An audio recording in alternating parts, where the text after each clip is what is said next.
You do not need to be home for most pest control treatments, but you should confirm access and safety requirements with your provider before the appointment. Professional pest technicians will tell you the exact access needs and any post-treatment re-entry times, so ask for those details when you book service. For interior treatments, clear clutter and vacuum floors to remove food sources and allow products to reach baseboards and corners, and move bedding and stored items away from treated areas so residues do not transfer. For exterior work, trim vegetation away from the foundation and remove debris so technicians can inspect cracks and apply perimeter barriers. Seal obvious gaps afterward with caulk or foam.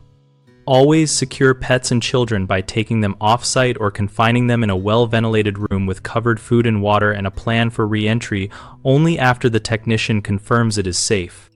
If you cannot be present, provide clear access instructions, lock boxes, or a neighbor who can let the technician in and provide a phone contact for any questions.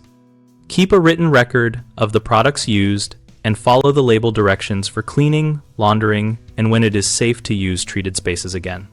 Common mistakes include not asking about re-entry times and returning too soon, which can be avoided by getting explicit wait times and following them strictly. Another issue is leaving pets free to roam during and immediately after treatment, which we prevent by arranging pet boarding or confinement and asking the technician how long animals should stay away. Homeowners sometimes fail to prepare the treatment area, so clutter blocks treatment. The fix is to move items away from walls, vacuum, and clear counters 30 to 60 minutes before the appointment so the technician can work efficiently. BigHomeProjects.com connects homeowners with local contractors and service providers related to pest control and other home projects, and we host a discussion community where people share experiences and ask questions. We help contractors find work by making it easy to list services and engage with local homeowners through our platform.